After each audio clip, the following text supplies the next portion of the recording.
She was zip-tied on the side of a Texas highway, face pressed against the hood of her own car, gravel biting into her palms, the August heat rising off the asphalt like something alive. She had not run, she had not resisted. She had simply been driving home from burying her mother.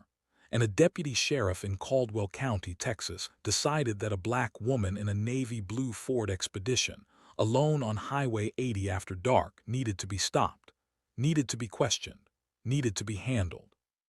What that deputy did not know, what he could not have imagined in his worst nightmare, was that the woman he had faced down on the hood of a car had once commanded a forward operating base in the Kandahar province of Afghanistan, that she had briefed four-star generals, that she had a direct line to the United States Pentagon, and that she had never, in 54 years of living, been the kind of woman who stays quiet when someone decides her life does not matter.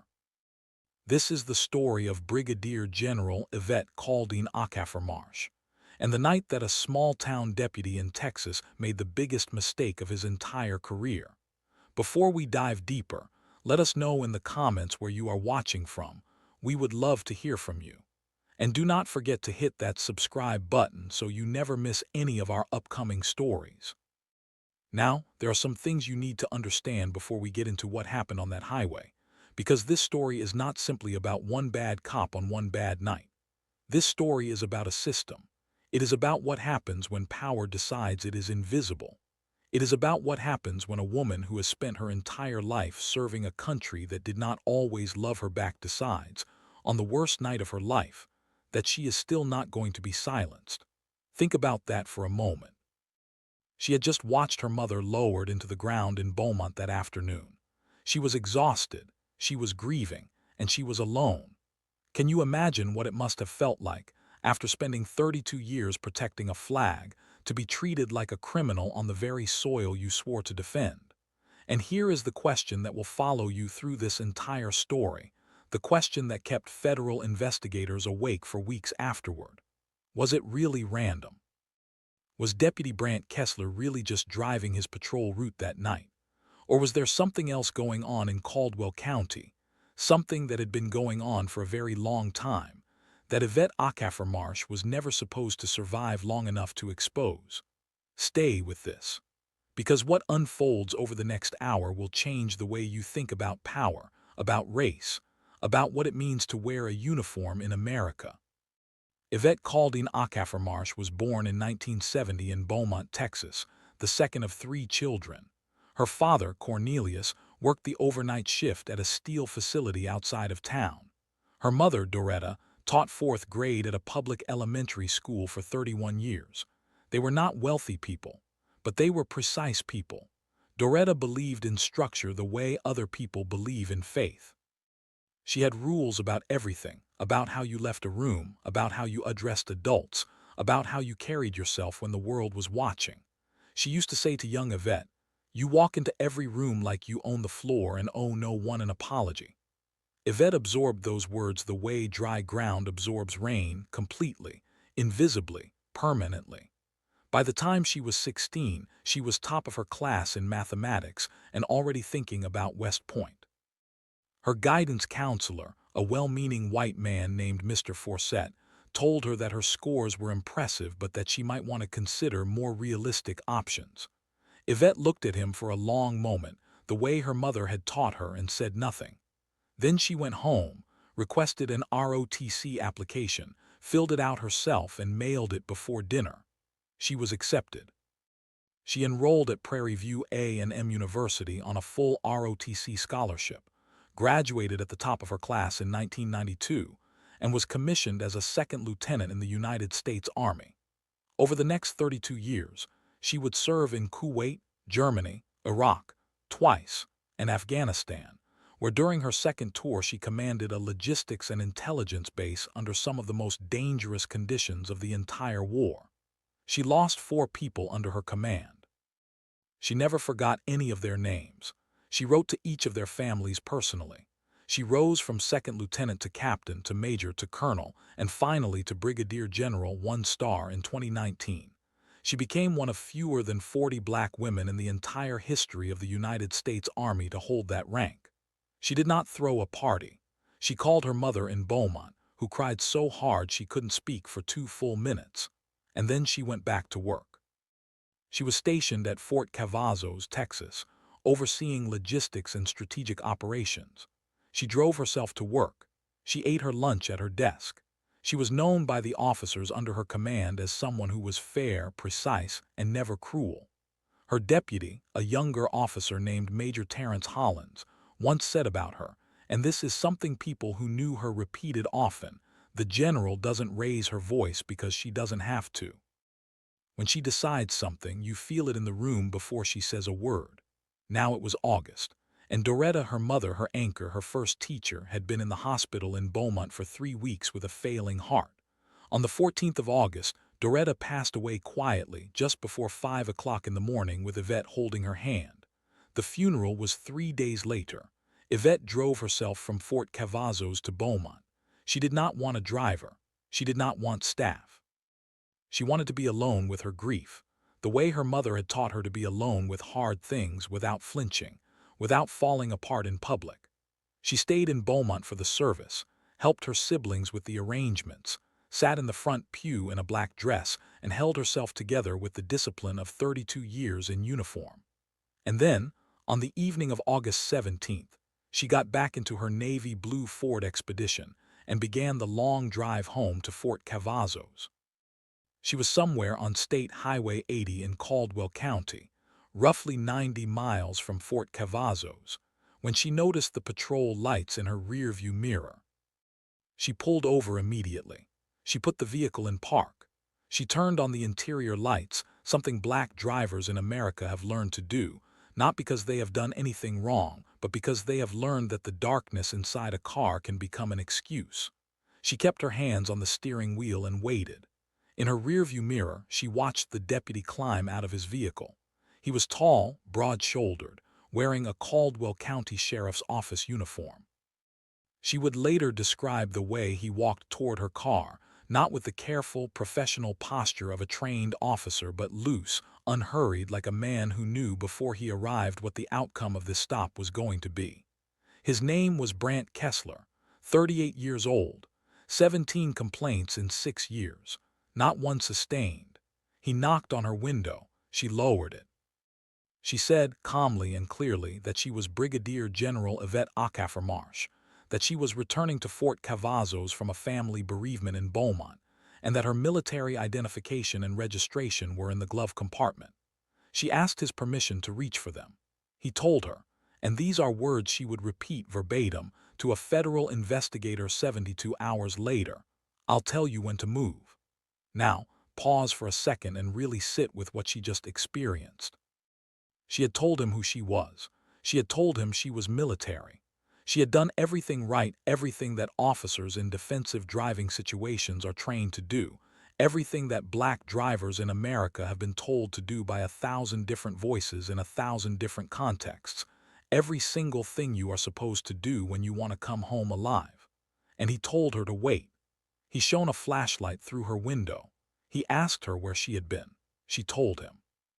He asked her if she had been drinking. She said she had not. He asked her to step out of the vehicle. She asked why. He said, "Because I'm asking you to." Now, and this is the part that makes your chest tighten if you have lived inside a black body in America even for one single day, she stepped out. She did not argue. She did not raise her voice. She stepped out of that vehicle because she was a general, because she was trained, because she understood what resisting a law enforcement order can cost a black woman in this country, regardless of rank, regardless of service, regardless of stars. But the moment she was out of the vehicle, Kessler grabbed her by the arm, turned her toward the hood, and pressed her forward. And she heard the zip ties come out. Think about that. 32 years, 3 combat deployments, 43 military commendations. A woman who had sat in rooms with the Secretary of Defense. A woman who once stood on a tarmac in Kandahar province, directing an emergency evacuation under live fire. And she is standing on a Texas highway in the dark, in the August heat, with zip ties on her wrists, her face inches from the hood of her own car. A second deputy arrived within minutes. His name was Ferris Bold, 29 years old, 18 months on the force. He would later tell investigators that when he arrived at the scene and saw the woman being restrained, he felt something was wrong. He would tell them he looked at the registration Kessler had finally retrieved from the glove compartment, saw the Fort Cavazos post address, saw the Department of Defense vehicle registration sticker on the windshield, and his stomach dropped. But he said nothing. He stood next to Kessler and said nothing. Because that is what the culture of Caldwell County Sheriff's Office had trained him to do, say nothing. Kessler placed Yvette Ackermarsh under arrest for, and this is what was written on the arrest report, failure to comply with a lawful order and suspected impairment. She was placed in the back of Kessler's patrol vehicle. Her phone was on the passenger seat of her Expedition. Her military ID was in the glove compartment, and her hands were tied behind her back on the side of a Texas highway while 18-wheelers rolled past in the dark. And that was when she made a decision. She was not going to cry. She was not going to break. She was going to wait. Because Yvette Caldine Ackermarsh had been in worse situations than this, and she always came out the other side. If this story has your heart racing, comment "I'm still watching." Let's see who's truly following till the end. She was held at the Caldwell County Sheriff's Office substation for 4 hours. They did not call Fort Cavazos. They did not notify anyone. They processed her like a civilian detainee, fingerprints, photograph, holding cell. The booking officer, a woman named Deputy Marsh Pullins, later told investigators that she remembered feeling deeply uneasy during the intake, that something about the composure of the woman in front of her, the absolute, unshaking stillness of her, made her feel like she was doing something she would regret. Yvette Ackermarsh sat in that holding cell, and she did not speak unless spoken to. She did not demand anything. She cataloged everything. Every officer she saw, every name on every badge, every timestamp she could derive from the clock on the wall. She was a military intelligence officer by training, and she was building a case in her mind with the same methodical precision she had used to plan operations in a war zone. 32 years of the Army had taught her something that is very hard to teach, that the most dangerous person in any room is the one who is absolutely calm. They allowed her one phone call at just past midnight. She asked for her personal cell phone, which had been bagged with her belongings. They denied it. They gave her a landline. She had one number committed to memory, not a lawyer, not a family member, not a congressman. She called the after-hours duty line for the Pentagon's Inspector General's office, and she stated her name, her rank, her service number, and her location.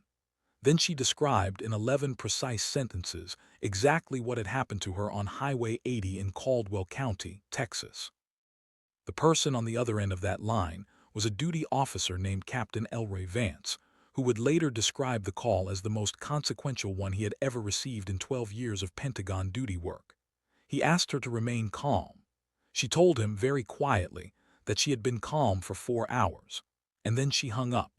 Now here is where the story begins to shift, because while Yvette sat in that holding cell, the phone lines inside the Caldwell County Sheriff's Office started lighting up. The first call came within 45 minutes of her phone call to the Pentagon. It was from the office of the commanding general of Fort Cavazos. The duty sergeant who answered the substation phone later told investigators he had never heard a voice that cold on the other end of a telephone line. The Fort Cavazos commanding general's office informed the substation that they had an active-duty brigadier general in their holding facility who had been arrested without cause and that they expected her to be released immediately. Sheriff Darren Pitts was not at the substation that night. He was at home. His phone rang at 12:47 in the morning, and it was not the Fort Cavazos general. By that point, it was someone far higher up the chain.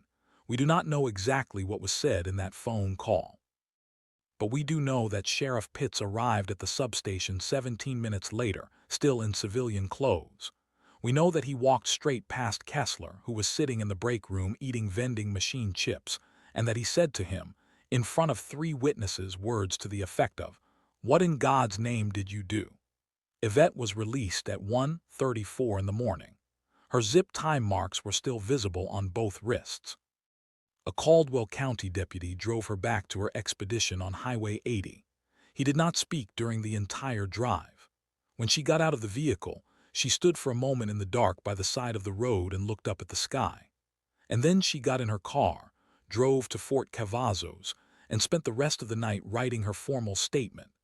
Every name, every time, every word in the same hand that had once signed operational orders in a combat zone. But here is what nobody in Caldwell County knew yet. The federal investigators who were already being mobilized by the Pentagon's Inspector General's office were not just looking at the arrest. They had been given authorization to look at the full record of Deputy Brant Kessler, and what they found there was not the story of one bad night. It was something far more deliberate, something that had been protected for a very long time. Now pay very close attention to this part, because this is where the story stops being just about one woman and one deputy on one Texas highway. This is where it becomes something else entirely. When federal investigators from the Pentagon's Inspector General's office arrived in Harlan Springs, Texas, 4 days after the arrest, they brought with them something that the Caldwell County Sheriff's Office had never encountered before, a team with clearance levels that the local courthouse had never seen. They did not ask for cooperation. They presented a federal preservation order, which meant every digital record, every patrol log, every communication from the sheriff's office for the preceding 18 months was immediately frozen and could not be altered or destroyed. What they found in those records took 11 days to fully process, but the first discovery came within 48 hours, and it was stunning. Deputy Brant Kessler had not been driving a random patrol route on the night of August 17th. His unit log showed he had been assigned to that specific stretch of Highway 80, the stretch between Beaumont and Fort Cavazos, 2 days before the arrest, not because of any criminal activity in the area, not because of any safety concern. Because the Caldwell County Sheriff's Office had received a request from a civilian contractor associated with the county's Land Acquisition Commission, a man named Vosper Dalloway, asking that heightened monitoring be conducted on Highway 80 in connection with what the paperwork vaguely described as personnel of interest traveling through the corridor. The name on that paperwork was not Yvette Acaffer-Marsh, but federal investigators found, buried in a county administrative email chain that had been partially but not completely deleted, a reference to the Fort Cavazos flag officer under DOD review, which, in military language, means a general officer undergoing a promotion review, which is exactly what Yvette was, 2 weeks away from her Pentagon board review. And really think, about what that means. Someone in the county administration of Caldwell County, Texas, had access to information about a pending military promotion review. Someone had flagged her name, her travel route, her timeline, and someone had arranged to have her stopped. Now, investigators were careful not to jump to conclusions about motive, and in the courtroom of documented fact, proving intent requires more than circumstantial threads. But what the federal record does show, conclusively, is that Vosper Dalloway's land acquisition firm had a pending dispute with the Department of Defense over a parcel of federal land adjacent to Fort Cavazos, a dispute that General Acaffer-Marsh, in her capacity as base logistics commander, had filed a formal objection to just 3 months earlier. Was Brant Kessler a knowing participant in a scheme to discredit a general? Or was he simply a man with a badge and a history of prejudice who was pointed at a target by people with more on their minds than he understood? The investigation would ultimately produce no criminal conspiracy charge against Kessler specifically. What it produced instead was something the people of Harlan Springs had never seen before: accountability. Real, federal, documented, consequential accountability. And Yvette Acaffer-Marsh, sitting at her desk at Fort Cavazos, her statement filed, her wrist marks faded, waited, the way she had always waited, with absolute stillness and absolute certainty. Here is what happened in the 30 days that followed that August night on Highway 80. Deputy Brant Kessler was terminated from the Caldwell County Sheriff's Office 14 days after the arrest. The grounds cited in his termination letter included conduct unbecoming, failure to follow proper detainment protocol, and falsification of an arrest report. Because the toxicology screen he had ordered came back completely clean, and his report had stated suspected impairment as justification. The falsification alone made the charges against Yvette legally worthless. They were dropped within 48 hours of her release. Sheriff Darren Pitts submitted his resignation on day 17. He did not give a reason in his public statement. He said only that it was time to spend more time with his family. 3 county commissioners connected to the Land Acquisition Commission were placed under federal investigation. 2 of them would eventually reach plea agreements with the Department of Justice in a case that had nothing to do with Yvette directly, but everything to do with the tangled roots of what had been happening in Caldwell County for years. Vosper Dalloway's firm lost its federal contracting status and was barred from any further bids involving Department of Defense land.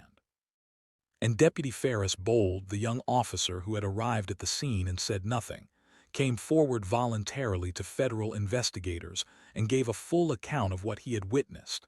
He was not charged, but he resigned from the department and by last report was pursuing a degree in criminal justice reform at a university in San Antonio.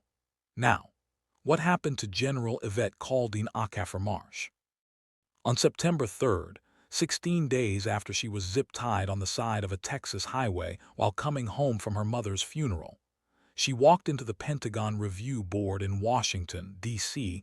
She wore her full dress uniform.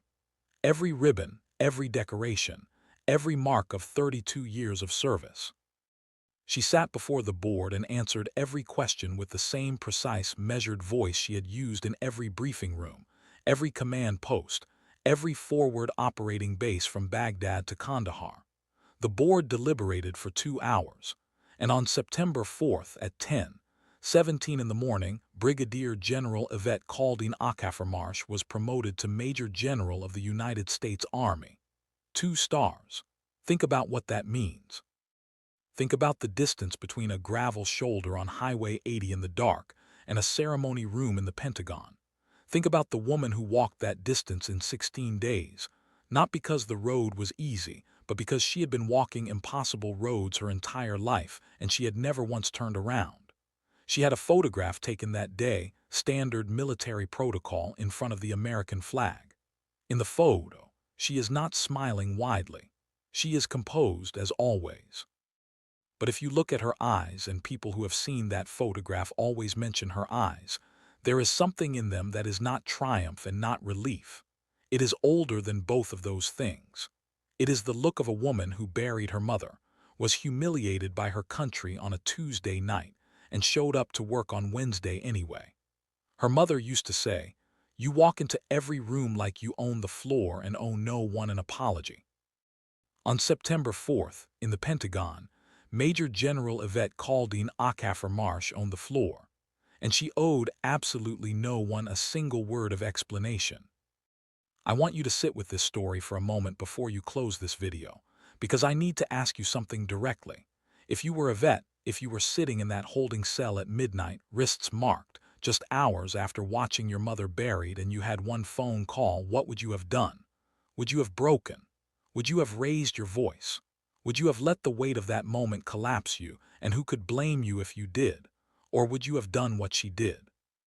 Would you have sat in that chair, built your case in your mind, and waited with the kind of stillness that only comes from knowing deeply who you are? And think about this. There are thousands of people who go through something like what Yvette went through and never get justice. Not because they didn't deserve it, not because they didn't fight, but because they didn't have a star on their shoulder. Because they didn't have the Pentagon's phone number in their memory. Because the system that failed them also controlled the mechanisms that were supposed to correct it.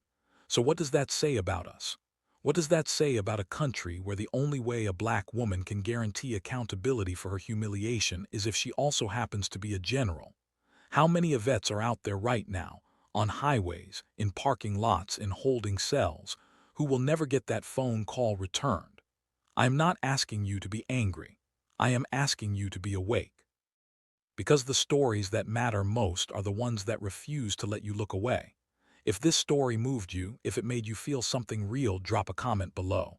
Tell me what moment hit you hardest. Tell me what you would have done differently. Tell me what this story means to you. And if you think this was powerful, you are not ready for what is coming in our next story. Subscribe. Stay close. Because the next one will reach into your chest and rearrange something. We will see you there.